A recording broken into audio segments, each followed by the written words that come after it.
नमस्कार दोस्तों। आज की इस वीडियो में हम HTML को बेसिक से एडवांस करने वाले हैं और आज की इस वीडियो में हम जानने वाले हैं what is HTML, structure of HTML, heading and paragraph tag, list in HTML, image tag in HTML, hyperlink in HTML, audio and video tag, table in HTML, forms and input, semantic HTML, typography tag और सबसे last में हम एक final project करने वाले हैं। That's the structure of this course. Before moving towards coding, सबसे पहले आपको VS कोड डाउनलोड करना होगा। उसके लिए आपको गूगल पे लिखना होगा VS कोड डाउनलोड और जैसे आप VS कोड डाउनलोड लिखोगे तो सबसे जो पहले लिंक आ रही है उस पर आपको क्लिक करना होगा। अगर आप मैक के यूजर्स हो या फिर विंडो के यूजर हो या फिर लाइनेक्स के यूजर हो तो आपको यहाँ पर लिंक दिखाई हुई है। जैसे विंडो के लिए यहाँ से आप डाउनलोड कर सकते हो। जैसे आपका VS कोड डाउनलोड हो जाए तब आपको एक डेस्कटॉप पे नया फोल्डर बनाना है। जैसे लेट से मैंने एक फोल्डर बना दिया है और इस फोल्डर का नाम है HTML एंड CSS। ठीक है। और इस फोल्डर को आपको ड्रैग एंड ड्रॉप करना है VS कोड के अंदर। आप जैसे इसको फोल्डर को ड्रैग एंड ड्रॉप करोगे VS कोड में, आपको फोल्डर VS कोड के अंदर ओपन हो जाएगा और ओपन होता ही आपको इस साइड के अंदर कुछ ऑप्शन दिखाई दे रहे हैं। जैसे यहाँ पर इस जगह पे ऑप्शन आ रहा है, इससे आपकी एक नई फाइल बन जाएगी। जैसे मैंने एक नई फाइल बना ली है index.html नाम से। अपने को जो .html है ये दर्शाता है कि जो ये फाइल है वो अपनी एक HTML फाइल है और जैसे मैं इस पर एंटर करूंगा तो अपनी एक index.html नाम से फाइल यहाँ पर खुल गई है। अब इसके अंदर सबसे पहले हम जानते हैं कि HTML क्या होता है। इसको मैं आपको एक एग्जांपल से समझाता हूँ। लेट्स से आपने कोई एक प्लॉट परचेज किया है। अगर आप उस प्लॉट पे एक बिल्डिंग बनाते हो, यानी कहने का मतलब आप उस पे एक स्ट्रक्चर खड़ा कर रहे हो, तो वो स्ट्रक्चर है वो हमारे एक तरह से HTML है। और जब आप उस पे कलर पेंट करोगे तो वो हमारी CSS है। और जब आप उस पे कुछ लॉजिक लगाओगे, जैसे अगर आप कोई रूम में कोई स्विच ऑन करते हो, उससे अगर ट्यूबलाइट जल जाती है तो एक तरह से वो लॉजिक है जिससे वो ट्यूबलाइट जल चुकी है। तो जो लॉजिक है वो हमारा जावास्क्रिप्ट है। यानी कोई भी वेबसाइट है अगर हम उसका स्ट्रक्चर बनाते हैं तो वो हम HTML की हेल्प से बनाएंगे। तो जो HTML है वो हमारी स्ट्रक्चर को बनाने में काम आती है। HTML is used to create structure of web pages. HTML is used to create structure of web pages. इसमें भी सबसे बड़ा एक मिथ होता है कि लोग मानते हैं कि HTML एक लैंग्वेज है। तो मैं आपको क्लियर कर दूं, HTML एक लैंग्वेज नहीं है। HTML एक मार्कअप लैंग्वेज है। जैसे कहने का मतलब ये है, जावा है, जावास्क्रिप्ट है, C++ है, पाइथन है, ये सारे के सारे एक प्रोग्रामिंग लैंग्वेज है। लेकिन जो HTML है वो अपना मार्कअप लैंग्वेज है। HTML प्रोग्रामिंग लैंग्वेज नहीं है। और जो HTML की फुल फॉर्म है वो ये है, हाइपर टेक्स्ट मार्कअप लैंग्वेज। जो HTML का स्ट्रक्चर है उसके अंदर सबसे पहले आएगा अपना HTML और उस HTML के अंदर अपना आएगा हेड और उस हेड के अंदर अपना आएगा टाइटल और उस टाइटल के बाद में जो हेड है उस हेड के नीचे आएगा अपना बॉडी। ठीक है, ये अपना HTML का स्ट्रक्चर होता है। एक बार ध्यान से देखो, सबसे पहले आएगा अपना HTML, उस HTML के बाद अपना आएगा हेड, उसके बाद में अपना आएगा टाइटल। देखो टाइटल यहाँ पर दो बार है लेकिन यहाँ पर ये वाला जो साइन है ये क्लोज को दर्शाता है। यानी यहाँ पर टाइटल अपना ओपन हुआ है और यहाँ पर अपना टाइटल क्लोज हुआ है। और जैसे यहाँ पर अपना हेड है वो क्लोज हुआ है, यहाँ पर बॉडी ओपन हुई है और यहाँ पर अपनी बॉडी क्लोज हुई है। तो ये अपना HTML का स्ट्रक्चर है। सबसे पहले HTML, उसके बाद हेड, उसके बाद टाइटल, उसके बाद वापस बॉडी। ठीक है, ये अपना HTML का स्ट्रक्चर है। अब ये वाली जो फाइल है ये अपनी ब्राउजर पे रन होगी। ठीक है, तो उसके लिए आपको ये वाला जो शॉर्टकट है ये यूज करना होगा, STRL, Ctrl+K+P। जो Ctrl+K है आपको उन दोनों को एक साथ दबाना है और जो P है उसको बाद में अलग दबाना है। और जैसे मैं इसको दबाऊंगा Ctrl+K और P, ठीक है, इससे मेरी जो फाइल ये ब्राउजर के अंदर रन हो जाएगी। जैसे मान लो मैं यहाँ पर ये अपनी फाइल यहाँ पर रन कर रहा हूँ, कंट्रोल भी दबाऊंगा और इससे ये मेरी फाइल आ जाएगी। यहाँ पर फाइल का नाम आ रहा है index.html। इसमें फाइल के नाम को भी चेंज कर सकता हूँ। कैसे करेंगे, वो टाइटल से करेंगे। जैसे मान लो कि मैं अपनी फाइल का नाम है वो राधा देना चाहता हूँ, तो मैं जैसे यहाँ पर राधा लिख के इसको सेव करूंगा और जैसे मैं इसको रन करूंगा तो यहाँ पर ऊपर ऊपर दिखा रहा है राधा। ठीक है, ये राधा दिखा रहा है और जो Ctrl+K+P है ये वाला जो कंटेंट है वो यहाँ से ही यहाँ से है। अगर मैं इसको कमेंट कर दूंगा तो ये जो कंटेंट है वहां पर नहीं दिखाएगा। जैसे मैं इसको सेव करके जैसे मैं इसको रन करता हूँ तो यहाँ पर ये जो कंटेंट था कंटेंट पूरा का पूरा गायब हो गया, लेकिन जो ऊपर है वो राधा नाम यहाँ पर दिखाई दे रहा है। अगर मेरे को इसके अंदर कुछ कंटेंट लिखना है, जैसे मान लो मैंने कुछ रैंडम कंटेंट यहाँ पर इसके अंदर कुछ लिख दिया है। ठीक है, इसके अंदर मैंने कुछ रैंडम कंटेंट लिख दिया है। अब ये जो रैंडम कंटेंट है वो यहाँ पर अपने को यहाँ पर दिखाई दे रहा होगा। ठीक है, इस जगह पर कुछ दिखाई दे रहा है तो ये अपना रैंडम कंटेंट है। यानी जो बॉडी के अंदर जो कंटेंट लिखेंगे वो वहाँ यहाँ पर ब्राउजर के अंदर डिस्प्ले होगा और जो टाइटल के अंदर जो हमने लिखा है राधा वो यहाँ पर ऊपर उस वेबसाइट का टाइटल बनेगा। ठीक है, इस वेबसाइट का यहाँ पर टाइटल बनेगा। अब जानते हैं हेडिंग और पैराग्राफ टैग के बारे में। तो हेडिंग HTML में 6 तरह की होती है, H1 से लेके H6 तक, यानी H2, H3, H4, H5, H6। ठीक है, ये इतनी सारी सारी अपनी हेडिंग टैग होती है। तो हेडिंग टैग को अगर यूज करना है तो उसके लिए अपने को HTML का स्ट्रक्चर है वो बनाना पड़ेगा। तो उसके लिए अपने पास एक शॉर्टकट होता है DOC। अगर DOC अगर लिख के मैं अगर एंटर प्रेस करूंगा तो इससे मेरा HTML का स्ट्रक्चर है वो क्रिएट हो जाएगा। और इसके अंदर अपने पास दो लाइनें नहीं है, एक ये वाली लाइन और एक जो नीचे वाली लाइन है, ये दो लाइनें नहीं है। ठीक है, तो इसके अंदर देखो यहाँ पर एक वर्ड लिखा हुआ है 8 ये वर्ड आपने बहुत जगह सुना होगा। तो इसका मतलब ये है कि हम जो बॉडी के अंदर जो कंटेंट लिखने वाले हैं, उसके अंदर अगर बाय चांस हम कोई अल्फ़ाबेट लिखें या फिर कोई न्यूमेरिक लिखें या फिर कोई स्पेशल कैरेक्टर लिखें, तो उन सबको ये एक्सेप्ट करेगा। ठीक है? तो इस बॉडी के अंदर अगर हम अल्फ़ाबेट, न्यूमेरिक या फिर कोई स्पेशल कैरेक्टर प्लस कोई अगर कोई इमोजी भी अगर हम इसके अंदर लिखते हैं, तो वो इसे एक्सेप्ट करेगा। तो ये वाली जो लाइन है, ठीक है? ये है कि इसके अंदर जो भी हम कंटेंट लिखेंगे उसको ये एक्सेप्ट करेगी। ठीक है? उसके बाद देखो, उसके बाद अपनी ये वाली लाइन है। तो इसके अंदर अगर आपने बहुत सारी वेबसाइट देखी होगी, वो अगर वेबसाइट अगर हम टैबलेट के अंदर खोलें, तो कुछ अलग तरह से खुलेगी। अगर उसी वेबसाइट को अगर हम मोबाइल के अंदर खोलें, तो वो कुछ अलग तरह से खुलेगी। इसका मतलब है कुछ वेबसाइट होती है वो रिस्पॉन्सिव होती है। अगर हमें वेबसाइट को रिस्पॉन्सिव बनाना है, तो उसके लिए अपने को ये वाली लाइन लिखनी होगी। यानी कहने का मतलब ये है, जो पहली लाइन है ये कुछ अल्फ़ाबेट, न्यूमेरिक, स्पेशल कैरेक्टर और इमोजीज़ को एक्सेप्ट करेगी, जो हम इस बॉडी के अंदर लिखने वाले हैं। और जो दूसरी लाइन है, ठीक है, वो हमारी वेबसाइट को रिस्पॉन्सिव बनाएगी। ठीक है? ये 2 लाइन का मतलब ये है। उसके बाद में हम देखते हैं हेडिंग टैग। तो हेडिंग टैग होती है वो H1 से डिनोट की जाती है। जैसे H1 एक हेडिंग टैग है। अब इसके अंदर अगर जैसे मान लो मैंने कंटेंट लिख दिया राधा नाम से, ठीक है, राधा। तो ये वाला जो कंटेंट है, अगर इसको मेरे को ब्राउज़र के अंदर डिस्प्ले करना है, तो उसके लिए हमारे पास शॉर्टकट है कंट्रोल के। जैसे मैंने कंट्रोल के दबाया, तो यहाँ पर नीचे आ रहा है कंट्रोल के बाद प्रेस्ड। अब जैसे मैं इसको पी दबाऊँगा, यानी ये वाला जो मेरी फ़ाइल की लिंक है, वो मेरी कॉपी हो चुकी है। अब इसको मैं यहाँ पर पेस्ट करता हूँ गूगल क्रोम पे, तो उसके लिए कमांड आता है कंट्रोल वी। कंट्रोल वी से मैंने यहाँ पे पेस्ट कर दिया है और जैसे मैं पेस्ट करूँगा, तो मेरे यहाँ पे राधा वो यहाँ पर डिस्प्ले हो रहा है। ठीक है? तो राधा की जो फ़ॉन्ट साइज़ है, वो बहुत बड़ी है। लेकिन जैसे ही मैं इसके अंदर यहाँ पर H1 की जगह मैं H2 यूज़ करूँ, तो ध्यान से देखना, H2 यूज़ करूँ, तो यहाँ पर जो पहले राधा आ रहा था, वो अब राधा छोटा हो जाएगा। ठीक है? तो उसी तरह से अगर मैं H1 करूँगा, तो H1 सबसे बड़ी हेडिंग है, H2 उससे छोटी हेडिंग है और H3 है वो सबसे छोटी हेडिंग है और इस तरह से अपने पास 6 हेडिंग होती है। H1 से लेके H6 तक अपनी 6 हेडिंग होती हैं। जो 6 हेडिंग है मतलब 6th है, वो सबसे छोटी है। जैसे मान लो मैंने यहाँ पर H1 लिख दिया, H6 को कंपेयर करूँ, तो यहाँ पर जो अपनी H6 है, ठीक है? वो सबसे छोटी हेडिंग होने वाली है। ये ऊपर वाली अपनी H1 है और ये नीचे वाली अपनी H6 है। तो H6 इतनी छोटी हेडिंग हो गई और जो H1 है वो इतनी हो गई। तो यानी हेडिंग टैग H1 से लेके H6 तक होते हैं। हमारा जो हेडिंग टैग होता है, वो H1 से लेके H6 तक होते हैं। अगर लेकिन मैं इसके अंदर अगर H7 अगर यूज़ करूँ, तो क्या इसके अंदर एरर आएगी क्या? चलो देखते हैं।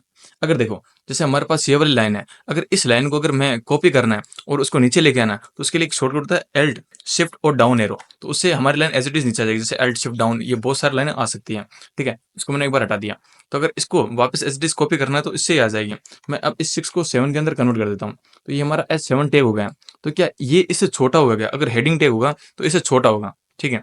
क्योंकि हमने देखा कि जो H1 है सबसे बड़ा है, H2 उससे छोटा है, H3 उससे और छोटा है और जो H6 है वो सबसे छोटा है। अगर यहाँ पर अगर H7 एक रियल में एक टैग है, तो यहाँ पर जो H7 है वो H6 से छोटा होना चाहिए। चलो एक बार इसको रन करते हैं। जैसे मैंने कंट्रोल S दबाया, इसको सेव किया और इसको जैसे ही रन करूँगा, तो यहाँ पर जो अपना H7 आ रहा है, वो H6 से बड़ा है। इसका मतलब है जो H7 है वो हेडिंग टैग तो नहीं है। तो यहाँ पर ये रन कैसे हो रहा है वो देखना पड़ेगा। तो उसके लिए आपको एक कंसेप्ट समझना पड़ेगा कि आप कोई सा भी टैग बना सकते हो। जैसे मेरा नाम जय है, तो ठीक है, मैं एक जे नाम का भी एक टैग बना सकता हूँ। कैसे बनाएँगे? सबसे पहले हमने ये वाला ब्रैकेट है ये यूज़ करना है। तो उसके बाद JAI लिखा और ये हमारा जे नाम का टैग बन गया और इसके अंदर मैं जो भी कंटेंट लिखने वाला हूँ, वो सारा का सारा एज़ इट इज़ वहाँ पर डिस्प्ले होगा। जैसे मान लो कि मैं इसके अंदर एक आता है लोरम, ठीक है? तो मैंने इतना सारा इसके अंदर कंटेंट लिख दिया है, Alt A Z और कंट्रोल एस किया और जैसे मैं इसको डिस्प्ले करूँगा, तो यहाँ पर ये सारा का सारा कंटेंट है वो यहाँ पर आ रहा है। इसका मतलब है कि हम कोई सा भी टैग बना सकते हैं। आप अपने नाम का भी टैग बना सकते हो, वो वैलिड इसके अंदर कोई दिक्कत नहीं है। तो यहाँ पर जो अपने हेडिंग टैग होते हैं वो H1 से लेके H6 तक ही होते हैं। H7 कोई भी टैग नहीं है। H7, S8, S100 हम कितने भी टैग ऐसे बना सकते हैं, लेकिन जो हेडिंग टैग है वो H1 से लेके H6 तक है। ये थे अपने हेडिंग टैग। अब बात करते हैं पैराग्राफ की। तो जो अपना पैराग्राफ टैग होता है वो P से बनता है। अगर मैं P लिख के अगर एंटर दबाऊँगा, तो ये जो P टैग है ये अपना पैराग्राफ है। अगर बाय चांस हमें कोई भी पैराग्राफ लिखना हो, ठीक है, तो उसके लिए हम P टैग का यूज़ करेंगे। जैसे मान लो कि मुझे एक पैराग्राफ लिखना है, जैसे मैंने यहाँ पे ऊपर लिखा था लोरम वाला, तो ये लोरम वाला जो पैराग्राफ है वो हम इससे लिख सकते हैं। जैसे मैंने लिखा LOREM और जैसे मैं इसके अंदर एंटर प्रेस करूँगा, तो ये हमारा जो पैराग्राफ है ये आ जाएगा। जैसे अब बाय चांस मान लो कि आपको ना एक पैराग्राफ लिखना है जिसके अंदर 100 वर्ड्स हों, तो वो आप कैसे लिखोगे? तो उसके लिए आपको वापस ये लिखना है लोरम, ठीक है? लोरम लिखने के बाद में आपको यहाँ पे दबाना है, अगर 100 वर्ड लिखने हैं, तो यहाँ पे दबाओ 100 और जैसे आप 100 वर्ड लिखोगे, तो यहाँ पर 100 वर्ड हैं, वो सारे के सारे यहाँ पर आ जाएँगे, ठीक है? ये सारे के सारे वर्ड आ जाएँगे। तो यानी कहने का मतलब है, यहाँ पर 2 शॉर्टकट मैंने आपको बताए हैं। एक पहला कि अगर आप लोरम लिख के उसके बाद अगर कुछ वर्ड्स लिखोगे, तो उतने वर्ड्स का एक पैराग्राफ बना के अपने को दे देगा, ठीक है?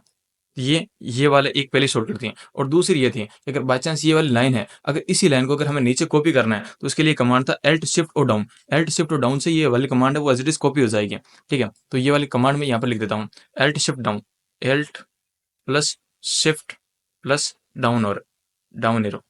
इससे हमारी जो ऊपर वाली लाइन है वो नीचे एज इट इज कॉपी हो जाएगी। ठीक है, ये 2 कमांड है, इन 2 कमांड का ध्यान रखना है। ठीक है, अब ये वाला जो पैराग्राफ टैग था, अब इसको भी एक बार डिस्प्ले करके देखते हैं। जैसे मैंने कंट्रोल एस किया और अगर मैं इसको रन करूँगा, तो यहाँ पर जो अपना पैराग्राफ था वो यहाँ पर आ रहा है। तो यहाँ पर अपने को सिर्फ 2 बातें समझनी है। जो हेडिंग टैग है वो H1 से लेके H6 तक होती है और जो H1 है वो सबसे बड़ी हेडिंग है। उसके बाद में जैसे-जैसे इनका नंबर डिक्रीज़ होगा, वैसे-वैसे वो हेडिंग है वो छोटी होती जाएगी। और दूसरी बात ये है कि जो P टैग है वो पैराग्राफ के लिए काम आता है। और इसके अंदर एक इम्पोर्टेंट बात और है कि अगर हम H7 या फिर कोई भी टैग का अगर हम नाम लिखें, तो हम लिख सकते हैं उसके अंदर कोई भी मतलब इनवैलिड वाली चीज़ नहीं है। आप अपने नाम से एक टैग बना सकते हो, उसके अंदर कोई भी दिक्कत नहीं आई। अब हम बात करते हैं लिस्ट की।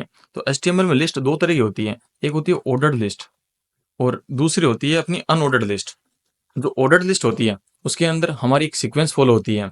जैसे मान लो कि मेरे को ना फ्रंट एंड सीखनी है, तो मेरे को उसके लिए ना एक एचटीएमएल है, वो सीखनी पड़ेगी। उसके बाद में मेरे को सीएसएस सीखनी पड़ेगी, ठीक है? उसके बाद में मेरे को जावास्क्रिप्ट सीखनी पड़ेगी और जावास्क्रिप्ट के बाद में मेरे को रिएक्ट सीखनी पड़ेगी। तो ये मेरा फ्रंट एंड का रोड मैप है, ठीक है? अगर मेरे को इस तरह से कुछ डिस्प्ले कराना है ब्राउज़र पे, तो उसके लिए मेरे को ऑर्डर्ड लिस्ट है, उसका उपयोग करना पड़ेगा। चलो देखते हैं कैसे उपयोग करेंगे। तो उसके लिए ना मेरे को सबसे पहले एचटीएमएल का स्ट्रक्चर है वो बनाना पड़ेगा। तो एचटीएमएल का स्ट्रक्चर बनाने के लिए डीओसी एंटर, तो ये मेरा एचटीएमएल का स्ट्रक्चर है वो बन गया। अगर मेरे को ऑर्डर्ड लिस्ट है, अगर वो बनानी है, तो उसके लिए मेरे को ओएल टैग का यूज़ करना पड़ेगा। अगर मैं जैसे ही ओएल टैग का यूज़ करूँगा, तो मेरी यहाँ पर ऑर्डर्ड लिस्ट है वो बन जाएगी। अब ऑर्डर्ड लिस्ट के अंदर लिस्ट आइटम होंगे, यानी जैसे यहाँ पर एचटीएमएल मेरा एक आइटम है, सीएसएस मेरा एक आइटम है, जावास्क्रिप्ट मेरा एक आइटम है और रिएक्ट मेरा एक आइटम है। तो ये मेरे आइटम होने वाले हैं। अगर मेरे को लिस्ट के कुछ आइटम बनाने हैं, तो उसके लिए मेरे को एक टैग इस्तेमाल करना पड़ेगा लिस्ट आइटम, ठीक है? तो इससे मेरे लिस्ट के आइटम बन जाएँगे। जैसे मेरे को पहला आइटम बनाना है एचटीएमएल, ठीक है? तो यहाँ पर मैंने एचटीएमएल लिख दिया, तो ये मेरा एचटीएमएल आ गया। अब एचटीएमएल के बाद में मैं सेकंड सीखने वाला हूँ सीएसएस, तो यहाँ पर मेरा सीएसएस आ गया। सीएसएस के बाद मैं करने वाला हूँ जावास्क्रिप्ट, तो मेरा यहाँ पर जावास्क्रिप्ट आ गया है। जावास्क्रिप्ट के बाद मैं करने वाला हूँ रिएक्ट, ठीक है? तो यहाँ पर मेरा रिएक्ट आ गया है। देखो, अब ये मेरी एक ऑर्डर लिस्ट बन चुकी है। ठीक है? तो अगर मेरे को इसको ऊपर दर्शाना है कि मेरी एक फ्रंट एंड की रोड मैप है, तो मैं यहाँ पे इसको हेडिंग टैग के अंदर दर्शा सकता हूँ। से ये मेरी फ्रंट एंड के लिए है, फ्रंट एंड, ठीक है? अब मैं जैसे इसको सेव कर गया, कंट्रोल के और पी, ठीक है? मैंने इसको कॉपी कर लिया। अब मैं जैसे इसको रन करूँगा, तो F11 दबाया और मैं यहाँ पर इसको पेस्ट कर रहा हूँ, ठीक है? और इसको मैं जैसे ही यहाँ पर, तो यहाँ पर दिखाई दे रहा है कि फ्रंट एंड के लिए मेरे को एचटीएमएल, सीएसएस और जावास्क्रिप्ट और रिएक्ट, ये 4 चीज़ें करनी पड़ेगी, ठीक है? तो इसके अंदर एक सीक्वेंस आ रहा है 1 2 3 4 5, मतलब इस तरह से एक नंबर आ रहा है, न्यूमेरिक वैल्यू आ रही है। तो इस सीक्वेंस को भी हम चेंज कर सकते हैं, लेकिन वो एक सीक्वेंस ही रहेगा। अगर चेंज करोगे तो भी वो एक सीक्वेंस ही रहेगा। जैसे मान लो उसके लिए हमें यहाँ पे लिखना पड़ेगा टाइप, और टाइप के अंदर हमारे पास सीक्वेंस आ रहे हैं। जैसे यहाँ पे अगर मेरे को अल्फाबेटिक ऑर्डर के अंदर जाना है, तो मैं इस पे क्लिक करके इसको जैसे सेव करके यहाँ पर रन करूँगा, तो मेरा ये अल्फाबेटिक ऑर्डर के अंदर भी आ जाएगा। और जैसे मैं इसको यहाँ से हटा के, ठीक है, अगर रोमन नंबर के अंदर करना चाहूँ, तो मैं यहाँ पे इसको रोमन नंबर के अंदर भी कर सकता हूँ। इसको सेव किया और जैसे मैं इसको रन करूँगा, तो यहाँ पे मेरा रोमन नंबर उसके अंदर भी आ गया कंटेंट, ठीक है? तो ये चीज़ हो चुकी है। अब देखो, ये हमारी थी ऑर्डर्ड लिस्ट। अगर इस ऑर्डर्ड लिस्ट को अगर मेरे को अनऑर्डर्ड लिस्ट के अंदर कन्वर्ट करना है, तो वो भी हम कर सकते हैं। वो कैसे करेंगे? देखो, मैंने शॉर्टकट बताया था, अगर इस चीज़ को कॉपी करके अगर नीचे पेस्ट करना है, तो उसके लिए शॉर्टकट है Alt Shift और डाउन, ठीक है? तो इससे तुम्हारा ये जो कंटेंट था वो पूरा-पूरा नीचे आ जाएगा। अब देखो, ये ऑर्डर्ड लिस्ट थी। अब मेरे को इसको अनऑर्डर्ड लिस्ट के अंदर कन्वर्ट करना है, तो उसके लिए तुम्हें यहाँ पे उपयोग करना पड़ेगा यू। यू का मतलब अन, ठीक है? Unordered list. तो ये तुम्हारी अनऑर्डर्ड लिस्ट है वो बन चुकी है। अनऑर्डर्ड लिस्ट के अंदर जो टाइप के अंदर सीक्वेंस नहीं आएगी, क्योंकि सीक्वेंस के लिए हमारा ऑर्डर्ड लिस्ट था, तो यहाँ पर ये नहीं आएगा। चलो देखते हैं एक बार बाय डिफ़ॉल्ट के अंदर जो अनऑर्डर्ड लिस्ट है उसके अंदर क्या होता है। जैसे इस बाय डिफ़ॉल्ट के अंदर जैसे हमने यहाँ पे टाइप अगर यूज़ नहीं करेंगे ना, तो टाइप अगर यूज़ नहीं करेंगे तो ये नंबर्स के अंदर आएगा, 1 2 3 4 की फॉर्म में आएगा, ठीक है? अगर हम यहाँ पे टाइप यूज़ नहीं करते हैं, तो ये राउंड की फॉर्म में आएगा। चलो एक बार देखते हैं। जैसे मैं इसको सेव करके यहाँ पे रन करता हूँ, ठीक है? तो यहाँ पे इस जो सर्कल दिखा रहे हैं, ठीक है, डॉटेड सर्कल दिखा रहे हैं, ये इनबिल्ट नेचर है, ठीक है? तो मैं जैसे यहाँ पर टाइप टाइप करूँगा और टाइप करने के बाद जैसे मैं यहाँ पे लिखता हूँ स्क्वायर, तो ये उसके अंदर स्क्वायर के अंदर कन्वर्ट कर देगा, ठीक है? तो यहाँ पर मैंने लिख दिया स्क्वायर और जैसे हम इसको सेव करके और करते हैं इसको रन, तो रन करूँगा तो जो डॉट थे वो अब स्क्वायर के अंदर कन्वर्ट हो चुके हैं, ठीक है? तो ये हमारी ऊपर वाली थी, ये हमारी थी ऑर्डर्ड लिस्ट और ये हमारी अनऑर्डर्ड लिस्ट। बस इसके अंदर एक ही डिफरेंस है, जो ऑर्डर्ड लिस्ट है उसके अंदर एक सीक्वेंस फॉलो होगी और जो अनऑर्डर्ड लिस्ट है उसके अंदर कोई भी सीक्वेंस फॉलो नहीं होगी, ठीक है? तो ये हमारी 2 लिस्ट हैं और एक तीसरी लिस्ट और होती है, इसका नाम है नेस्टेड लिस्ट, ठीक है? Nested list. नेस्टेड लिस्ट का मतलब है कि लिस्ट के अंदर लिस्ट। जैसे मान लो कि मेरी ये वाली लिस्ट है, ठीक है? तो इस वाली लिस्ट के अंदर मैं एक लिस्ट के अंदर लिस्ट और बना सकता हूँ। जैसे कैसे बनाएँगे? मैंने इसको पेस्ट कर दिया। अब देखो, जावास्क्रिप्ट है, उस जावास्क्रिप्ट का पार्ट ही तो रिएक्ट है, तो मैं इसको इसके अंदर भी ले जा सकता हूँ। अब देखो, उसके लिए अपने को क्या करना होगा, यहाँ पर लेके आना और उसके अंदर हमें लिखना, जैसे मैं इसके अंदर एक ऑर्डर्ड लिस्ट बनाने वाला हूँ, तो इसके अंदर वापस एक लिस्ट आइटम होने वाला है, ठीक है? ये हो गया। और इसके अंदर मैं लिख दूंगा कि मेरे को इसके अंदर जावास्क्रिप्ट के अंदर एक रिएक्ट करना है और एक मेरे को नोड करना है। मेरे को दो चीज़ करनी है, नोड जेस और रिएक्ट जेस। ठीक है, तो ये जो रिएक्ट और नोड है वो अब जावास्क्रिप्ट के पार्ट होने वाले हैं और इसको मैं यहाँ से रिमूव कर देता हूँ। ठीक है, जैसे मैं इसको सेव करूंगा और उसके बाद में जैसे मैं यहाँ पे इसको रन करूंगा तो यहाँ पर देखो आप, तो ये जो HTML CSS और जावास्क्रिप्ट है उसके बाद में जो रिएक्ट और नोड है वो जावास्क्रिप्ट के पार्ट बन चुके हैं। ये हमारी नेस्टेड लिस्ट है, यानी इसका मतलब है लिस्ट के अंदर लिस्ट। तो ये जो जावास्क्रिप्ट है उसके अंदर भी एक सब लिस्ट है और ये पूरी एक लिस्ट है, उसके अंदर सब लिस्ट के अंदर ये रिएक्ट और नोड है। अब बात करते हैं इमेज टैग की। जो इमेज टैग है वो बेसिकली इमेज को ब्राउज़र पे डिस्प्ले कराने के लिए काम आता है। तो अगर इसको यूज़ करना है तो उसके लिए हमें जो HTML का स्ट्रक्चर है वो क्रिएट करना होगा। तो ये हमारा HTML का स्ट्रक्चर है वो क्रिएट हो चुका है। अगर हमें इमेज को डिस्प्ले कराना है तो इसके लिए हमारे पास टैग होता है IMG। IMG मीन्स इमेज का टैग है। ठीक है, तो इसके अंदर दो चीज़ें हैं, एक तो अपनी SRC और एक है ELT। SRC के अंदर आएगी जो हमारी इमेज के लिंक होगी। जैसे मान लो मेरे पास एक इमेज पड़ी है, वो यहाँ पर है, कंट्रोल B ये रही। ठीक है, ये गुरुजी डॉट JPG नाम से एक इमेज है और वो इमेज इस 05 इमेज नाम के फोल्डर के अंदर पड़ी है और उसी के अंदर मैं काम कर रहा हूँ, यानी मैं इस वाली इमेज को यहाँ पे यूज कर सकता हूँ। तो मैं SRC के अंदर कंट्रोल स्पेस दबाता हूँ और इस वाली इमेज को यहाँ पे इंसर्ट कर देता हूँ। अब मैं जैसे इसको रन करूंगा उसके लिए मैं कंट्रोल की और P दबा दिया मैंने, तो ये जो इमेज थी वो यहाँ पर आ जाएगी। कंट्रोल V किया और एंटर दबा दिया, तो ये जो गुरुजी की जो इमेज है वो यहाँ पर आ चुकी है। ठीक है, तो थोड़ी इमेज थोड़ी जूम है, इसको थोड़ा मिनिमाइज कर देता हूँ 100 पे। ये हमारी गुरुजी की इमेज है वो यहाँ पर आ चुकी है। अब देखो, अगर ये जो इमेज है अगर इसकी लिंक अगर कुछ गड़बड़ हो जाए इसकी लिंक के अंदर तो ये जो एल्ट वाला है ना ये काम करेगा। जैसे मान लो जो गुरुजी था, ठीक है, गुरुजी की जो इमेज है उसके अंदर जैसे मान लो JPG था, वहां पर मैं कर देता हूँ PNG कर देता हूँ। ठीक है, PNG। अब मेरे को पता है ये वाली जो लिंक है ये सही नहीं है, ये एक इनवैलिड लिंक है और कोई ऐसी लिंक यहाँ पर कोई एग्जिस्ट करती भी नहीं है। तो इसका मतलब है अगर ये SRC अगर खराब हो जाए तो उस केस के अंदर हमारा एल्ट है वो काम करेगा। तो एल्ट के अंदर मैं लिख देता हूँ image not found, image not found. ठीक है, तो अब ये वाली चीज़ है वो वहां पर काम करेगी। जैसे मैं इसको सेव करके यहाँ पर रन करता हूँ, ठीक है, तो यहाँ पर आ रहा है इमेज नॉट फाउंड। इसको एक बार जूम कर देता हूँ। ठीक है, तो इमेज नॉट फाउंड है वो यहाँ पर आ रहा है। अब देखो अपने को ये पता लग गया कि जो SRC है SRC के अंदर लिंक आएगी। अगर लिंक अगर खराब हो जाती है तो उस केस के अंदर हमारा जो एल्ट है वो काम करेगा। तो ये दो चीजें हो गई। अब इसके अंदर एक चीज होती है वो होती है टाइटल। ठीक है, पहले एक बार इसकी लिंक को से कर देता हूँ, तो यहाँ पे कर देते हैं वापस JPG और ये एल्ट के अंदर हम लिख दिया। एक आता है टाइटल, उस टाइटल के अंदर हमें जो इमेज उसकी हम इन्फॉर्मेशन बता सकते हैं। तो जैसे मैंने लिख दिया कि दिस इज माई गुरुजी। जैसे इसको सेव करके मैं रन करूंगा तो यहाँ पर देखो जैसे ये वाला जो मेरा कर्सर है जैसे ही इस इमेज पे जाएगा तो यहाँ पर ये एक मैसेज दिखा रहा है कि दिस इज माई गुरुजी। तो जो मैसेज दिखाने का जो काम है वो हमारा टाइटल करेगा, यानी टाइटल क्या बताएगा, उस इमेज के बारे में अपने को इन्फॉर्मेशन बताएगा। ठीक है, अब एक बार देखो जो हमारी इमेज है, ठीक है, वो इमेज थोड़ी सी कुछ ज्यादा बड़ी लग रही है। अगर इस इमेज को हमें छोटा करना है तो हम छोटा भी कर सकते हैं। वो छोटा कैसे करेंगे, वो करेंगे हम हाइट और विड्थ से। तो हम इसको हाइट और विड्थ भी दे सकते हैं। तो मैंने इसको हाइट दे दी, जैसे लेट से मैंने इसको दे दी 400 पिक्सल दे दी, तो मैंने इसको विड्थ दे दी लेट से 300 पिक्सल की मैंने इसको विड्थ दे दिया 300 पिक्सल। तो जो हमारी इमेज पहले थी अब उससे वो जो इमेज है वो छोटी हो जाएगी। अब जैसे मैं इसको रन करूंगा ठीक है, तो हमारी इमेज वो छोटी हो गई है। तो हम इमेज को बड़ा छोटा भी कर सकते हैं। ठीक है, तो इस इमेज के अंदर, इस इमेज टैग के अंदर हमारे पास 5 चीजें हैं। 5 चीजों में से पहली चीज है SRC। SRC का मतलब है जो हम इस इमेज के अंदर जो हम लिंक देने वाले हैं उस लिंक की बात कर रहे हैं। तो उसके बाद में एल्ट, अगर हमने कोई लिंक के अंदर कुछ गड़बड़ दे दी या फिर हमने जो लिंक नहीं दी है या फिर उसके अंदर कुछ गड़बड़ कर दी है तो हमारा जो अल्टरनेट है वो काम करेगा। अगर ये काम नहीं करता है तो उस केस के अंदर हमारा एल्ट काम करेगा। और जो टाइटल था वो टाइटल है वो उस इमेज की इन्फॉर्मेशन कि इमेज किसके किसके बारे में है। ठीक है, और जो हाइट और विड्थ है उससे हम उसकी हाइट और विड्थ दोनों चेंज कर सकते हैं। ये था हमारे इमेज टैग के बारे में। अब हम बात करते हैं हाइपरलिंक की। तो हाइपरलिंक बेसिकली काम आता है अगर हमें कोई भी लिंक अगर वहां पर डिस्प्ले करानी है तो उस केस के अंदर हमारा हाइपरलिंक काम आता है। सबसे पहले हमें उसका स्ट्रक्चर क्रिएट करना होगा HTML का। तो हमने स्ट्रक्चर बना लिया। अगर बाई चांस जैसे हमें यूट्यूब की लिंक वहां पर डिस्प्ले करानी है तो उसके लिए हमें हाइपरलिंक यूज करना पड़ेगा। तो हाइपरलिंक का जो टैग होता है वो होता है ए मीन्स एंकर टैग। अब यहाँ पे जो HREF है इसका मतलब है रेफरेंस, और रेफरेंस देना है हमें उस वेबसाइट का। जैसे मान लो कि मेरे को यूट्यूब की लिंक अगर डिस्प्ले करानी है तो उसकी जो वेबसाइट का नाम है https://www.youtube.com और ये वाली जो लिंक है ये यूट्यूब की है। अब इस लिंक को अगर हमें वहां पर ब्राउजर के अंदर डिस्प्ले कराना है तो उसके लिए हमें यहाँ पर उसका लिंक का नाम लिखना पड़ेगा। ये वाली लिंक यूट्यूब की तरफ लेके जाएगी। तो मैं यहाँ पे लिख देता हूँ यूट्यूब। अब जैसे मैं इसको सेव करके कंट्रोल के और P, अब जैसे मैं इसको रन करूंगा यहाँ पर इसको कर देते हैं पेस्ट और कर दिया रन, तो यहाँ पर आपको एक यूट्यूब नाम का कुछ दिख रहा होगा। अब मैं जैसे इस पर क्लिक करूंगा तो ये वाला जो पेज है ये रीलोड हो गया, यहाँ पे यूट्यूब के अंदर कन्वर्ट हो जाएगा। तो यहाँ पर जो अपनी यूट्यूब की जो वीडियो है वो यहाँ पर जो आ रही है। अब देखो मैं यहाँ से अगर इस नाम को अगर चेंज करूं तो उसके अंदर कोई दिक्कत नहीं आएगी। ठीक है, जैसे लेट से मैंने यहाँ पर कर दिया इंस्टाग्राम कर दिया। अगर मैंने यहाँ पे इंस्टाग्राम कर दिया तो अगर मैं यहाँ पे वापस अगर इस पे क्लिक करूँ तो मैंने ये लिंक जो दे रखी है वो तो यूट्यूब की दे रखी है। अगर मैं क्लिक करूंगा तो मैं यूट्यूब पे ही डायरेक्ट होऊंगा। तो ये अपने यूट्यूब पे हम आ चुके हैं। अब देखो इसके अंदर हमने एक चीज और नोटिस की है कि हम जब भी इस लिंक को क्लिक कर रहे हैं हम उसी पेज को रीलोड कर रहे हैं। अगर मैं इसको क्लिक कर रहा हूँ तो ये वाला पेज ही हमारा रीलोड हो रहा है। अगर हमें इसको अगर बचाना है तो वो हम कर सकते हैं टारगेट से।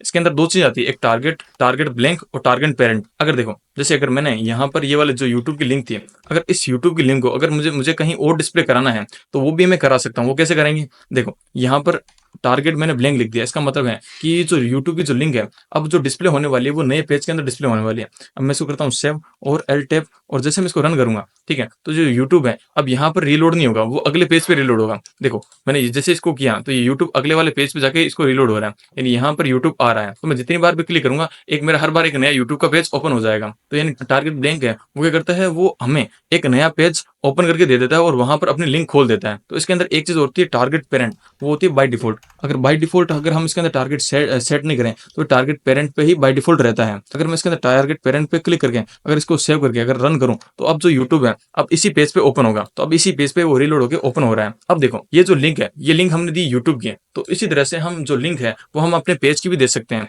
लेट से हमारे यहाँ पर पेज है वो बहुत सारे पेज बन चुके हैं। जैसे मान लो कि हमें जो इमेज वाला पेज जो अभी हमने पहले बनाया था उसको हमें डिस्प्ले कराना है। अगर मेरे को इसी को डिस्प्ले कराना है तो मेरे को इसकी लिंक चाहिए। इसकी लिंक कहाँ से मिलेगी, कंट्रोल के और पे, इससे मेरी वो जो लिंक थी वो कॉपी हो गई है। अब मैं यहाँ पर आके इस वाली लिंक को यहाँ पे पेस्ट कर दिया, मैंने वो जो लिंक मैंने कॉपी की थी उसको मैंने यहाँ पे पेस्ट कर दिया, और मैं यहाँ पे कर देता हूँ टारगेट को ब्लैंक कर देता हूँ, जिससे मेरा जो ओपन हो न्यू टैब के अंदर हो। तो मैं कर देता हूँ टारगेट ब्लैंक, कंट्रोल बी से ये हाइड हो जाएगा पैनल ये वाला, ठीक है, कंट्रोल एस कर दिया। अब मैं इसको करता हूँ सेव। सेव करने के बाद जैसे मैं इसको रन करूंगा तो पहले मेरे यूट्यूब की लिंक थी वो ओपन हो रही थी, लेकिन अब यूट्यूब पे मेरा जो इमेज वाला पेज है जहां पर मैंने गुरुजी की फोटो लगाई थी अब वो वाला पेज है वो ओपन हो जाएगा, लेकिन नेक्स्ट टैब में ओपन होगा। तो यहाँ पे नेक्स्ट टैब के अंदर ये गुरुजी वाला पेज है ओपन हो रहा है, बार बार ये वाला पेज इसी के अंदर ओपन होगा। Audio and video tag, basically अगर हमें वीडियो या फिर ऑडियो अगर ब्राउजर पर डिस्प्ले कराने हैं तो उसके लिए हम वीडियो या फिर ऑडियो टेक का इस्तेमाल करते हैं। तो वीडियो टेक बेसिकली वीडियो को डिस्प्ले करने के लिए काम आता है और ऑडियो टेक ऑडियो को डिस्प्ले करने के लिए काम आता है।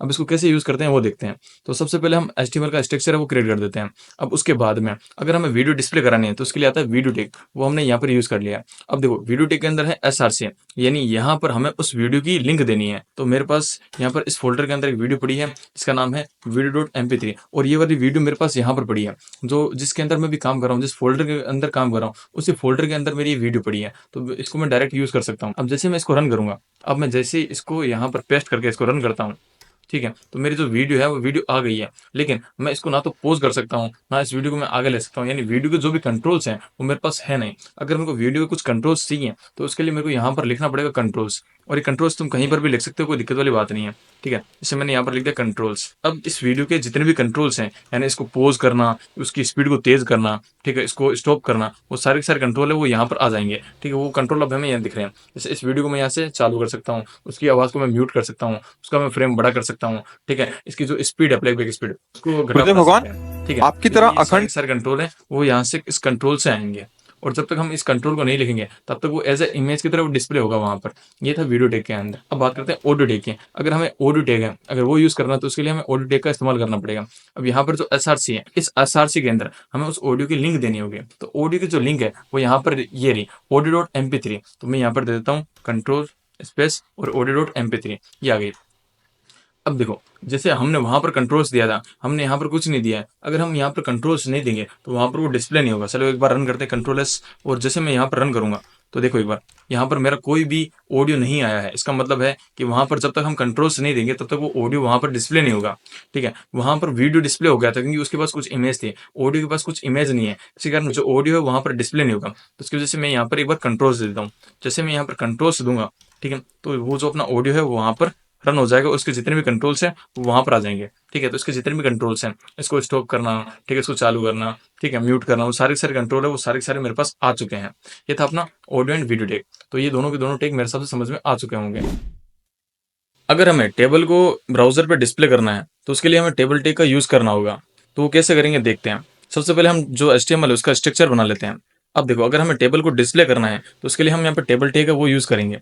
अब देखो जो टेबल होती है वो बेसिकली रोज और कॉलम से मिलकर बनी हुई होती है, लेकिन जो टेबल्स के अंदर जो पहली रोज है उसके अंदर इंपॉर्टेंट टर्म्स होते हैं। जैसे कहने का मतलब अगर मेरी टेबल है तो उसके अंदर या तो ऊपर ही ऊपर जो सबसे पहली रो होगी उसके अंदर दिखाएगा कि हाँ भाई रोल नंबर क्या है, या फिर उसका नाम क्या है, या फिर उसकी उम्र कितनी है, या उसकी लोकेशन क्या है। यानी जो ऊपर का जो फर्स्ट होगी उसके अंदर इंपॉर्टेंस एक तरह से हेडिंग दिखाई जाएगी कि हाँ उसके बिहाफ पे जो नीचे की टेबल है वो बनेगी। तो देखो यहाँ पर मैं इस टेबल को दो भाग में डिवाइड करने वाला हूँ। एक जो ऊपर का जो पोर्शन होगा जो जिसको मैं एक तरह से हेडिंग एरिया मान रहा हूँ, ठीक है। तो यहाँ से एक तरह से अपना हेडिंग एरिया स्टार्ट होगा, अब देखो इस हेडिंग एरिया के अंदर हमें ये बताना है कि उस टेबल उसके अंदर कॉलम कितने होने वाले हैं, तो वो मैं बताऊंगा टेबल रोस है। यानी मेरी पहली जो रो है उसके अंदर मेरे जो हेडिंग है वो मेरे सपोज करो मेरी दो हेडिंग होने वाली है। एक मैं उसके अंदर नाम बताने वाला हूँ स्टूडेंट्स के, उसका नाम क्या होने वाला है, और मैं उनके लेट से उनकी मैं एज बताने वाला हूँ। तो मैं दो चीज़ें वो वहाँ पर डिस्प्ले करने वाला हूँ। ये हो गया अपना हेडिंग एरिया। उसके बाद में नीचे आता है बॉडी एरिया। अब इस बॉडी एरिया के अंदर हम जो डाटा हम उसके अंदर फिल करने वाले हैं वो यहाँ पर लिखेंगे। तो मैं दूसरी रो मैंने यहाँ पे टेबल की क्रिएट कर ली है। अब देखो यहाँ पे जो टी एच था ये डिनोट कर रहा था कि ये जो टेबल की एक हेडिंग है, ये नेम और एज इसके बिहाफ पे हमारी टेबल बनने वाली है। तो अब इसके अंदर हम डाटा एंटर करने वाले हैं, तो हम यहाँ पे लिखेंगे टेबल का डाटा। ठीक है, तो जैसे मान लो कि एक का नाम है रमेश नाम है और उसकी जो उम्र है वो मान लेते हैं लेट्स से 24 उसकी उम्र है। तो ये हो गया। अभी हमने एक डाटा है उसके अंदर एंटर कर लिया। ऐसे करते करते मैं दो चार एक बार डाटा एंटर कर लेता हूँ। तो कंट्रोल शिफ्ट एंटर। ठीक है, कंट्रोल शिफ्ट एंटर। उनकी जो ठीक है नाम वाम है वो चेंज कर देते हैं। लेट से सुरेश का नाम है और इसकी उम्र लेट से 20 है। और एक और नाम ले लेते हैं, लेट से इसका नाम राम है और इसकी उम्र लेट से 26 है। तो ये हमारा डाटा हो चुका है। अब देखो अब ये जो डाटा है वहाँ पर कैसे डिस्प्ले होगा एक बार देखना। कंट्रोल एस और इसको मैंने कर लिया कॉपी, कंट्रोल के और पी। अब इसको एक बार वहाँ पर डिस्प्ले करते हैं। ठीक है, तो मैंने यहाँ पर कर दिया इसको पेस्ट और कर दिया एंटर। तो ये हमारा इस तरह से कुछ आ रहा है, नेम एज। ठीक है, अब इसके अंदर ये कॉलम्स आ रहे हैं, नेम के अंदर रमेश सुरेश राम और एज के अंदर 24 20 26 इस तरह से आ रहे हैं। लेकिन टेबल के अंदर एक बॉर्डर भी होनी चाहिए। ठीक है, वो भी अगर सब चाहिए तो उसके लिए हम इसके अंदर कुछ स्टाइलिंग करेंगे। तो वो स्टाइलिंग कैसे करेंगे, जो हमारा हेड है उस हेड के अंदर यहाँ पर हम लिखेंगे स्टाइल। ठीक है, ये हम वैसे CSS के अंदर और पढ़ने वाले हैं। अब देखो अब इसके अंदर क्या करेंगे, जो ये टी आर है या फिर जो ये टी एच है इसके अंदर हम इसको स्टाइल देंगे। ठीक है, तो हम यहाँ पे लिखते हैं टी एच टैग। उस टी एच के अंदर हम उसकी एक बॉर्डर बनाना चाहते हैं और वो बॉर्डर हमारी 2 पिक्सल की होगी और वो बॉर्डर हमारी सॉलिड होगी और वो ब्लैक कलर की बॉर्डर होगी। ये हो गए। अब जैसे मैं इसको सेव करके यहाँ पर रन करूंगा तो एक बार देखना जो ऊपर ऊपर की जो हेडिंग थी वहां पर एक तरह से यहाँ पर ये बॉर्डर बन चुकी है। अब हमें नीचे भी इस तरह से सेम ही बॉर्डर बनानी है। तो उसके लिए हमें क्या करना होगा, जो टेबल का जो डाटा है उसके ऊपर भी बॉर्डर बनानी होगी। तो हम यहाँ पे करेंगे कि जो टेबल का जो डाटा है वहां पर भी बॉर्डर बना दो। और बॉर्डर कितनी होनी चाहिए, 2 पिक्सल की बॉर्डर होनी चाहिए और वो भी सॉलिड होनी चाहिए और ब्लैक कलर की होनी चाहिए। ये हमारी हो गई है। अब जैसे मैं इसको यहाँ पर रन करूंगा तो यहाँ पे सब जगह ये आ रहा है कि रमेश है वो 24, सुरेश 20 का है और राम 26 का है। अब देखो जो हमारी टेबल है, ठीक है, उस टेबल की भी कुछ बॉर्डर होनी चाहिए। तो वो भी हम यहाँ से लगा सकते हैं। ये जो टेबल टैग है, ठीक है, इससे भी हम यहाँ से लगा सकते हैं। तो कैसे लगेंगे, टेबल, अब इसकी भी हम कुछ बॉर्डर लिख देते हैं। बॉर्डर इसकी 2 पिक्सल और सॉलिड और ब्लैक कलर के अंदर ये इसकी हमने बॉर्डर लिख दी है। अब जैसे मैं इसको यहाँ पर रन करूंगा तो यहाँ पर एकदम अच्छे से दिखाई दे रहा है। तो ये हमारी जो है टेबल बन चुकी है। तो इस तरह से हम टेबल बनाते हैं। इसके अंदर मेन ये याद रखना है, जो टेबल का जो हेडिंग वाला एरिया है, ठीक है, उसको हम TL से डिनोट करेंगे। जैसे यहाँ पर नेम और एज है, इसके बिहाफ पे हमारी टेबल बनने वाली है। तो ये हमारा हेडिंग एरिया है और ये हमारे बॉडी एरिया है जहाँ पर हम कुछ डाटा वो एंटर करने होते हैं। अब हम जानने वाले हैं फॉर्म और इनपुट टैग के बारे में। तो बेसिकली फॉर्म और इनपुट टैग, आपने बहुत सारी वेबसाइट को विजिट किया होगा। वो जो वेबसाइट है वहां पर हमें अपनी इंफॉर्मेशन फिल करनी होती है। जैसे अगर मैं एग्जांपल की बात करूं तो अगर आपने अमेजोन से अगर कुछ सामान मंगाया है तो आपको वहां पर बहुत सारी बेसिक इन्फॉर्मेशन डालनी होती है। जैसे आपका नाम है, आपकी उम्र है, आपके मोबाइल नंबर है। जो बेसिक इन्फॉर्मेशन डालते हो तो आप एक फॉर्म के अंदर डालते हो। तो आज की इस वीडियो के अंदर हम वो फॉर्म बनाना ही सीखने वाले। अगर आपको फॉर्म बनाना है तो इसके लिए आपको यूज करना होगा फॉर्म टैग।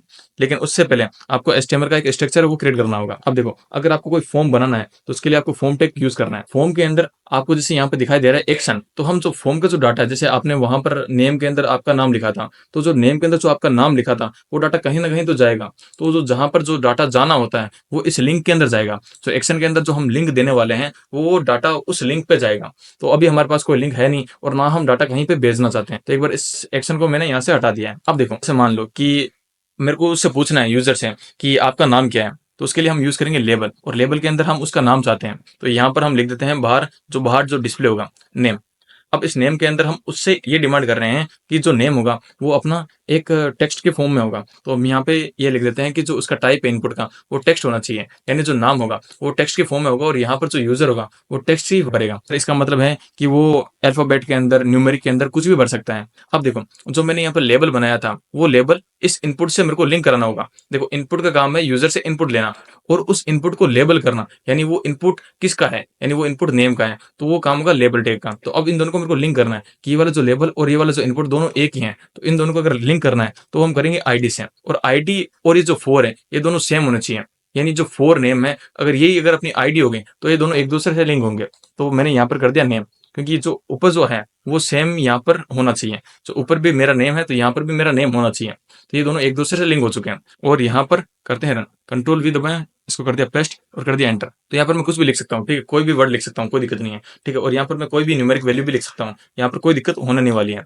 लेकिन अब देखो, अब मुझे उस यूजर से उसकी एज लेनी है, तो एज कैसे लेंगे? तो यहाँ हम वापस लिखेंगे लेबल, इस बार हमें लेनी है उसकी एज लेनी है, और हम बाहर दर्शाने वाले हैं एज। अब जो अपना इनपुट है, हम यूजर से क्या इनपुट मांगने वाले हैं? हम मांगने वाले सिर्फ नंबर। पहले हमने मांगे थे टेक्स्ट, अब मांगेंगे सिर्फ और सिर्फ उससे नंबर। नंबर क्योंकि जो एज होगा वो एक न्यूमेरिक फॉर्म के अंदर होगा, तो हम लिख देते हैं यहाँ पर नंबर। और उसको इस वाले जो ऊपर वाले लेबल है, ठीक है, ये वाला जो लेबल है, इस वाले लेबल को इससे मैं लिंक कर देता हूँ। अगर लिंक करना है तो जो जहां पर जो फोर लूप के अंदर लिखा हुआ है वो सेम यहाँ पर आईडी के अंदर भी होना चाहिए। तो यहाँ पर आईडी बना दी, उस आईडी के अंदर भी मैंने लिख दिया एज। तो ये जो ऊपर वाला लेबल है इससे लिंक हो चुका है। अब जैसे मैं इसको यहाँ पर रन करूंगा तो यहाँ पर देखो एक नेम और एज दो आ चुके हैं।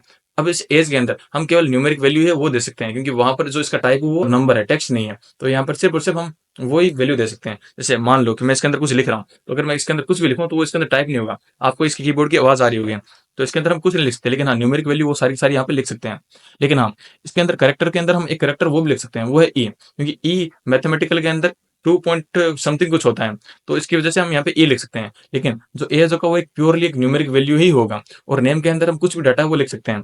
लेकिन एक चीज इसके अंदर और है, जो नेम और एज है ये दोनों मतलब एक ही सीक्वेंस के अंदर आ रहे हैं। एज वो नीचे की तरफ नहीं आ रहा, अगर इसको नीचे लेके जाना है तो इसके लिए हमारे पास टेक आता है बी आर। बी आर का मतलब ब्रेक लाइन, तो हम बी आर दो टेक यूज कर लिया, तो दो टेक से जो था वो दो बार नीचे आ जाएगा। तो जैसे मैं इसको रन करूंगा तो ये जो एज है, ठीक है, ये नीचे आ चुका है, इस नेम के जस्ट ये नीचे आ चुका है। अब देखो, जैसे मान लो कि मेरे को उसका ईमेल आईडी चाहिए, जो यूजर है उसका मेरे को ईमेल आईडी चाहिए, तो वो कैसे लेंगे? उसके लिए सबसे पहले लगाता हूँ बी आर टेक, जिससे वो एक लाइन को ब्रेक कर दें। उसके बाद मैं लिखता हूँ लेबल, और लेवल 4 के अंदर मेरे को उसकी ईमेल चाहिए। यहाँ पर जो डिस्प्ले कराना है वो मेरे को यहाँ पर डिस्प्ले के लिए ईमेल आईडी लिख देते हैं, ईमेल आईडी। ये वहां पर जो डिस्प्ले होगा, ब्राउजर पर डिस्प्ले होगा, वो ईमेल आईडी डिस्प्ले होगा। और इनपुट के अंदर मेरे को चाहिए कि जो टाइप है, ठीक है, वो ईमेल होना चाहिए, ईमेल। और उस आईडी को इस लेबल से लिंक करा देते हैं, तो यहाँ पे लिखते हैं ईमेल। तो ये दोनों एक दूसरे से लिंक हो गए।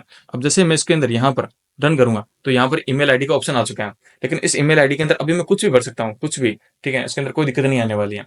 लेकिन जब मैं इसके अंदर सबमिट बटन इंसर्ट करूंगा, जब मैं डाटा इसको सबमिट करूंगा, तो यहाँ पर ये लेगा नहीं। जैसे एक बार मैं यहाँ पर सबमिट बटन बना देता हूँ, तो इनपुट और यहाँ पर टाइप इक्वल्स टू सबमिट कर दिया मैं। अब देखो यहाँ पर मेरा एक सबमिट बटन भी आ चुका है। जैसे ही मैं इसके अंदर ना कुछ लिखूंगा, जैसे मान लो मैंने कुछ भी रैंडम वर्ड लिख दिया, और जैसे मैं इसको सबमिट करूंगा तो ये बोलेगा please include the at the grade, यानी इस अपनी ईमेल आईडी के अंदर एट द ग्रेड होना चाहिए। जैसे मान लो मैंने कुछ भी लिख दिया, उसके बाद में एट द ग्रेड और .gmail.com ये लिख दिया, तो ये वाली चीज वैलिड है, ये वाली चीज है वो अपनी वैलिड है। अब मैं सबमिट करूंगा तो डाटा सबमिट हो जाएगा। ऊपर दोनों के अंदर मैंने लिखा नहीं था डाटा, तो भी सर डाटा सबमिट हो गया था, क्योंकि यहाँ पर एक आता है रिक्वायर्ड का। जैसे मान लो कि कोई यूजर है, ठीक है, वो चाहता है कि हाँ भाई वो अपना नाम तो दे दे, वो रिक्वायर्ड है, तो उसके लिए तुम यहाँ पे लिख दो रिक्वायर्ड। अब तुम रिक्वायर्ड लिख दोगे, उसके बाद जब तुम इसके अंदर डाटा सबमिट करोगे, मैंने इसको कर लिया, रन कर लिया, रिफ्रेश कर लिया। अब देखो, अगर मैं इसके अंदर मैंने इसके अंदर कुछ नहीं लिखा, ठीक है, अब मैं जैसे इसको अगर सबमिट करूंगा ना तो ये डाटा सबमिट नहीं होगा। तो ये बोल रहा है please fill in this field, क्योंकि मैंने यहाँ पर रिक्वायर्ड लिखा है। रिक्वायर्ड का मतलब है कि मेरे को इसके अंदर डाटा कंपलसरी भरना जरूरी है। तो मैं इसके अंदर कुछ डाटा लिख देता हूँ, मैंने कुछ डाटा लिख दिया। अब एज के अंदर कुछ न्यूमेरिक वैल्यू वो लिख दी मैंने, और ईमेल आईडी के अंदर मैंने बाई चांस कुछ भी नहीं लिखा, तो कोई दिक्कत नहीं आएगी, कोई दिक्कत नहीं आएगी, क्योंकि ईमेल आईडी रिक्वायर्ड नहीं है वहां पर। अगर वहां पर भी अगर मैं दूं कि मेरी जो ईमेल आईडी है वो रिक्वायर्ड होनी चाहिए, तब जाके वो मेरे से मांगेगा कि यहाँ पर तुम अपनी ईमेल आईडी वो दो। तो ये तीन चीजें आपको समझ में आ गई होगी। अब देखो इसके अंदर एक चीज और होती है, प्लेस होल्डर। रिक्वायर्ड का आपको समझ में आ चुका है। अब देखो प्लेस होल्डर, प्लेस होल्डर जैसे यहाँ पर ये वाला जो लेबल है ये नेम के लिए, यानी मैं यूजर से चाहता हूँ कि वो अपना नाम यहाँ पर एंटर करें, तो मैं यहाँ पर ऐसा लिख सकता हूँ, एंट्री योर नेम, ऐसा लिख सकते हैं, एंटर योर नेम।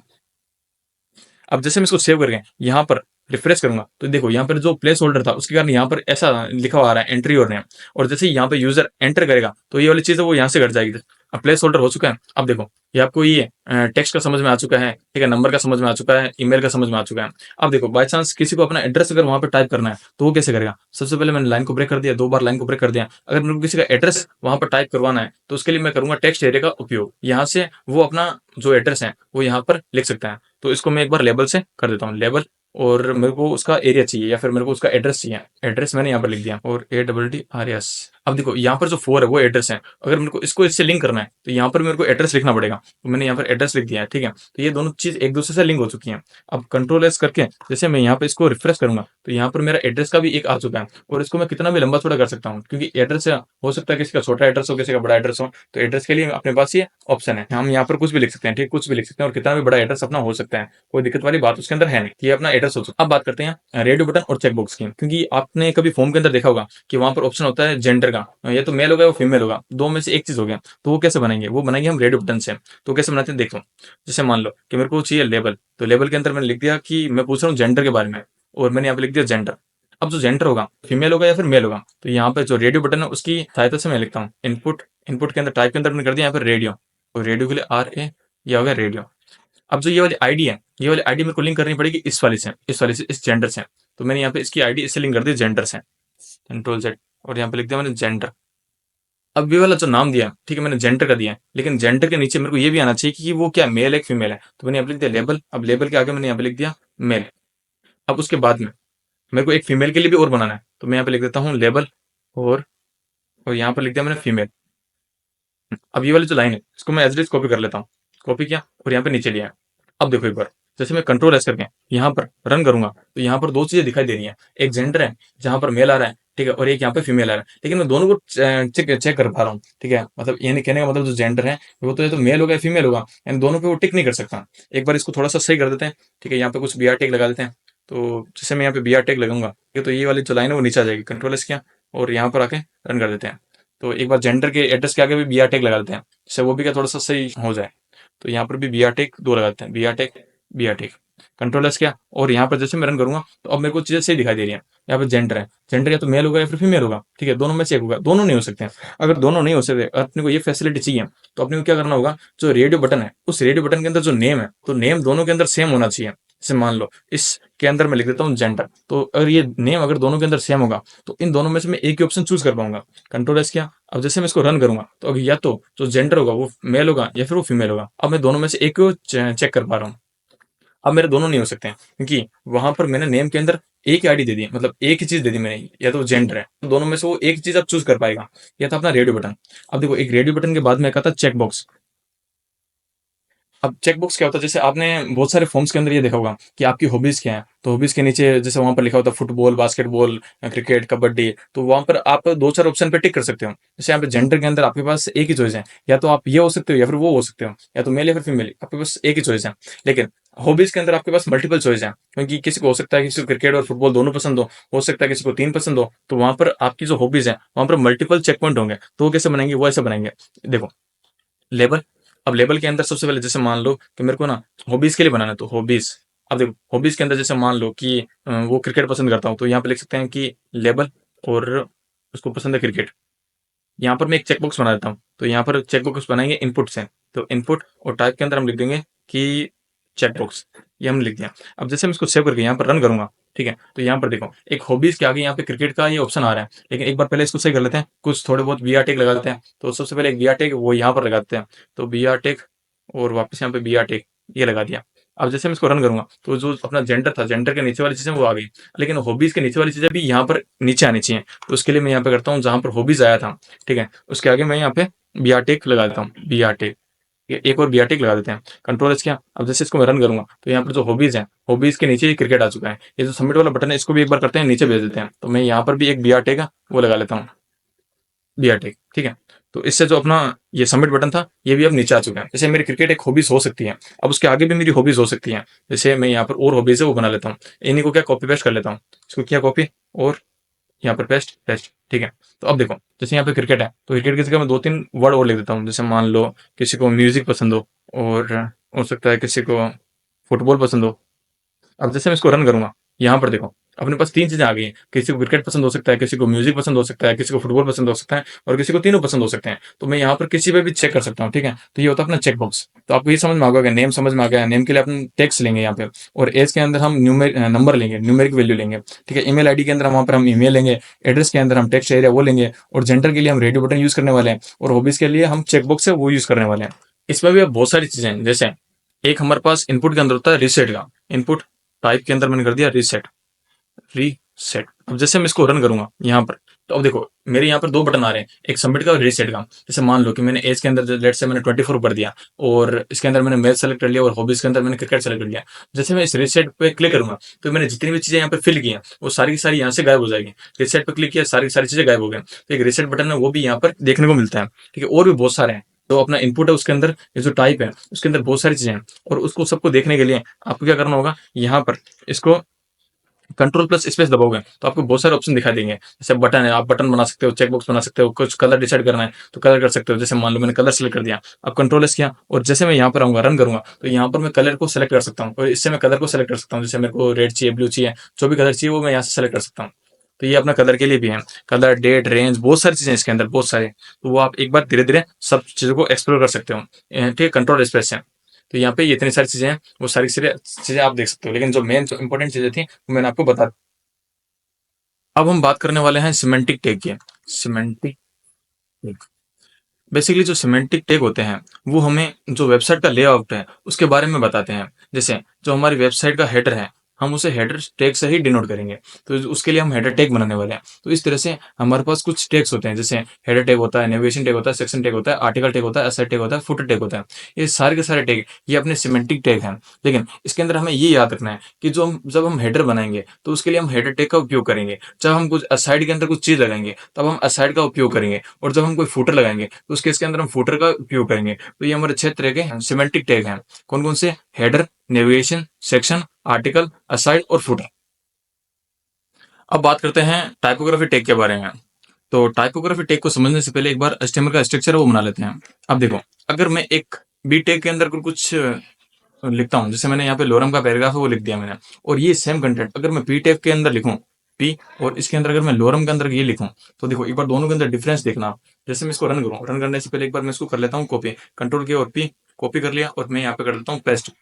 जैसे मैं इसको यहाँ पे पेस्ट करूंगा तो जो मैंने यहाँ पे पी टेक के अंदर लिखा था, ठीक है, वो एज इट इज सेम आ रहा है, और जो मैंने बी टेक के अंदर लिखा था वो यहाँ पर बोल्ड आ रहा है। इसका मतलब है जो बी टेक है वो अपना बोल्ड करेगा टेक्स्ट को। ठीक है, जैसे इस पी टेक को अगर मैं हटा के यहाँ से अगर मैं इसको स्ट्रॉन्ग के अंदर कर दूं कन्वर्ट, ठीक है, तो स्ट्रॉन्ग भी सेम काम करता है जैसा बी काम करता है। तो जो बी टेक है वो अपना बोल्ड करता है और स्ट्रॉन्ग भी बोल्ड करेगा। देखो, लेकिन पी टेक क्या करता है, मार्जिन भी लेता है। जहां जहां से मैंने यहाँ पे पी टेक लिखा था तो पी टेक ने ऊपर से कुछ मार्जिन लिया था, तो जो स्ट्रॉन्ग और बोल्ड टेक होता है वो कुछ मार्जिन कुछ नहीं लेता है। ठीक है, मार्जिन क्या होता है, पेडिंग क्या होता है, वो हम सीएसएस की वीडियो में समझने वाले हैं। लेकिन जो स्ट्रॉन्ग और बोल्ड टेक होता है वो मार्जिन नहीं लेते हैं, बस इतना याद रखना है। जैसे मैं इसको रन करूंगा, ठीक है, तो यहाँ पर दोनों के दोनों मिक्स हो गए, क्योंकि जो स्ट्रॉन्ग टैग है वो कोई मार्जिन नहीं लेता, और अगर मार्जिन नहीं लेगा तो उसकी वजह से कोई नीचे लाइन ब्रेक नहीं होगी। अब बात करते हैं, देखो बी टैग समझ में आ गया, बी और स्ट्रॉन्ग टैग है ये दोनों के दोनों मतलब बोल्ड करने के लिए काम आते हैं। अब हम बात करते हैं इटैलिक टैग की। तो उसके लिए हम सिंबल है आई। अब ये क्या करेगा, अगर मैंने कोई भी नाम लिखा है तो उसको इटैलिक के अंदर कन्वर्ट कर देगा। जैसे मैंने लिखा राधा, तो इस केस के अंदर जैसे मैं इसको रन करूंगा तो यहाँ पर जो राधा आ रहा है वो इटैलिक फॉर्म में आ रहा है। तो ये इटैलिक टैग इस इटैलिक के अंदर काम करता है। और जैसे मान लो आपने अमेजोन की वेबसाइट पे बहुत जगह देखा होगा ये डेल टेक, ये डेल टेक काम आता है। जैसे मान लो अगर मैंने यहाँ पे 199 लिखा है तो इस 199 पे एक लाइन आ जाएगी। जैसे मैं यहाँ पर इसको एल टैप और जैसे इसको रन करूंगा यहाँ पर, तो यहाँ पर 199 के पास में यहाँ पे लाइन आ रही है। ये जो स्ट्राइक थ्रू का जो ऑप्शन है ये हमारा का डेल टेक्स है।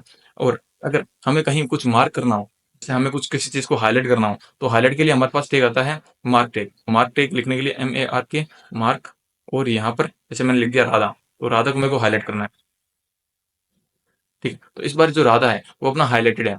तो जो मार्क टैग है वो हाईलाइट करने के लिए काम आता है, और जो इटैलिक टैग है वर्ड को टिल्ट करने के लिए काम आता है, और जो डेल टैग है वो लाइन थ्रू करने के लिए काम आता है। अब बात करते हैं एचआर टैग है।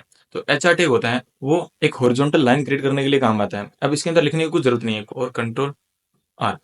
अब देखो यहाँ पर एक हॉरिजॉन्टल लाइन का जो इफेक्ट है वो अपना एचआर टैग की वजह से आ रहा है। उसके बाद में हमारे पास होते हैं, एक होता है सब टैग और एक होता है सुपर टैग। जो सब टैग होता है, जैसे मान लो मेरे को कुछ ऐसा इफेक्ट बनाना है कि लोग बेस देना, मेरे को 10 देना, तो उस केस के अंदर मैं करूंगा सब, और सब के अंदर मैं यहाँ पे लिख दूंगा 10। तो यहाँ पर जो अपना जो कंटेंट आएगा वो आएगा लोग बेस 10। तो जैसे मैं इसको करूंगा तो यहाँ पे लोग बेस 10, तो सब अपना बेस बनाएगा। और एक आता है सुपर, तो सुपर क्या करेगा, उसकी पावर बनाएगा। जैसे मान लो कि मेरे को 10 की पावर 10 चाहिए, तो मैं यहाँ पे करूंगा सुपर, तो इस सुपर के अंदर मैं इसकी वापस पावर कर दूंगा 10। यानी यहाँ पर ये जो इफेक्ट करेगा वो 10 की पावर 10 का करेगा। तो जैसे मैं इसको रन करूंगा तो यहाँ पर आ रहा है कि लोग बेस्ट 10 और यहाँ पर 10 की पावर 10। ठीक है, राधा टिल्ट होगा किससे, इटैलिक्स है। ये एक लाइन आएगी किससे आएगी, डेल टेक्स है। और जो ये हाईलाइटेड होगा वो होगा मार्क टेक्स है। और जो ये सब और सुपर का काम है, सब का काम है बेस के अंदर आना, और सुपर का काम है पावर के अंदर आना। ये हो गया। और एक टेक और होता है ये वाला। अब इस टेक के अंदर अगर हम कुछ भी लिखते हैं, जैसे मान लो कि मैंने इसके अंदर ना छोटा सा कुछ लिख दिया है, जैसे लोरम। अब जैसे मैं इसको रन करूंगा तो यहाँ पर ये हमारा डिस्प्ले होगा। जो करेक्टर है वो एक डायरेक्शन से डिस्प्ले होगा। अगर हमें उसको डिस्प्ले कराना है तो वो हम यहाँ से करा सकते हैं। वैसे हम इसको CSS के अंदर भी करने वाले हैं, और यहाँ पर हम उसकी डायरेक्शन भी दे सकते हैं। उसको लेफ्ट से करना है, टॉप से करना है, वो हम दे सकते हैं।